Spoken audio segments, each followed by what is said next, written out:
My name is Adnan Khan, and I'm a filmmaker in Dallas, Texas, United States. I would say my profound journey to Greece, or exploring Greece, began when one of my professor and good friend, Max Kazımzade, invited me to film this majestic journey of reliving the myth of Melissani cave in the form of an art installation. And he told me that it would be an interactive audiovisual installation to actually illustrate the myth. It sounded astonishingly fascinating, and I was really excited to visit Kefalonia island, or should I say the island with miraculous surprises.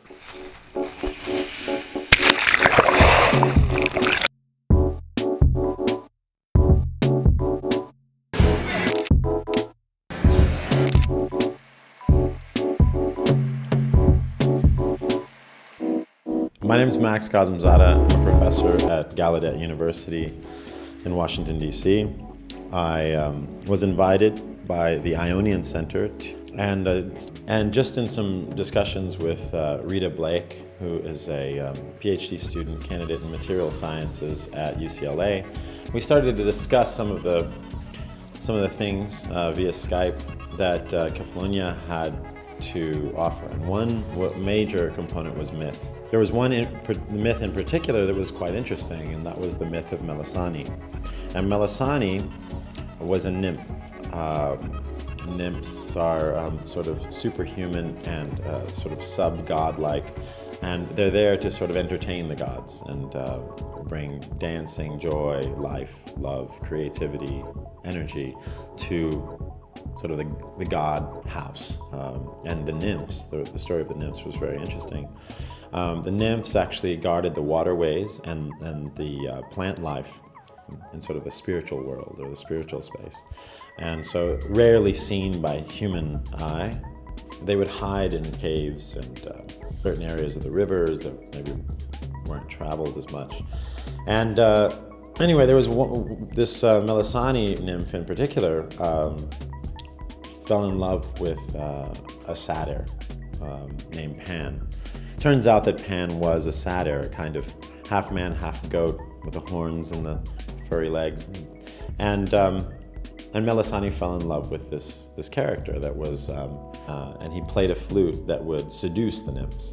Well, it turns out that this story of Melissani was a tragedy because Pan, being a musician that he was, he kept evading the love and maybe relationships, in particular the one with Melissani. And Melissani was heartbroken to the point where she threw herself into the Melissani Cave Lake, which is now called Melissani Cave Lake, and committed suicide.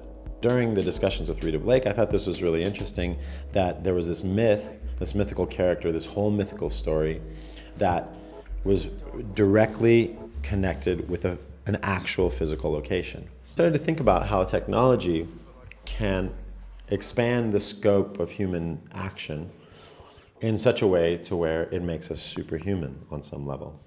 And so this became the impetus for this project in Melissani, to build interactive environments, interactive systems that would be able to extend or expand the scope of human action within a space. So in this sort of process, I started to think about people that were friends of mine around the world that would be specialists conceptually and technically in these arenas, and also people that I like to work with in the past. So I invited them all to come, and instead of developing a project prior to coming and installing, as I seem to usually do, I invited them to come to Kefalonia and to build the project on site, to conceive the project on site and to build the project on site with people from Kefalonia that would like to collaborate and corroborate with our projects. And so we all arrived one by one here, and with this idea of reliving the myth through technology and expanding the scope of human action. And the last 2 weeks we've been researching the sights and the sounds of Kefalonia and the myths. We've been interviewing individuals in Kefalonia, getting their opinion about what the Melissani myth means to them and actually what they remember of the myth of Melissani, and integrating all of this into an interactive exhibition performance within the cave of Melissani. So the process, the evolution of the project has arrived at a point where we're building, instead of an exhibition space that would stay, or an exhibition that would stay up for a month or two, we decided to develop a performance exhibition in the lake, a one-night event that would last 2 to 3 hours in the Melissani lake. So we got approval for the lake to work in the space. There are boatmen, because we have to sort of embark from the entry point through the lake to a mound in the lake that we are setting up projectors, computers, where we've already laid down cable for power. We've sort of wired this lake so that it's ready for interaction. And so at 7 p.m., the exhibition and performance will begin. Visitors will come from Melissani Lake City, from all of the areas around Kefalonia that we've visited, and handed out flyers. There's excitement in the air. It's really nice.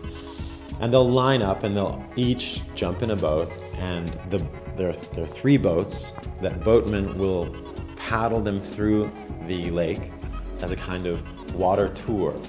And through this tour, each boat will be given a cell phone that will allow the visitors in each boat to interact with the Melissani characters, with the projections, and with the sounds as an interface to connect also to Pan, who will be performing live in the cave with his flute.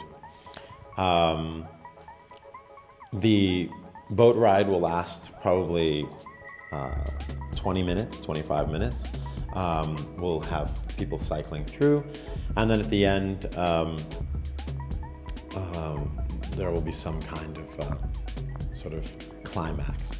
And from what I understand, the people that I've spoken to from the municipality, from some of the art centers here, and from the citizens here, nothing like this has ever been done before in the lake, and I've never done anything like this before, so I'm really excited to have this opportunity to be here.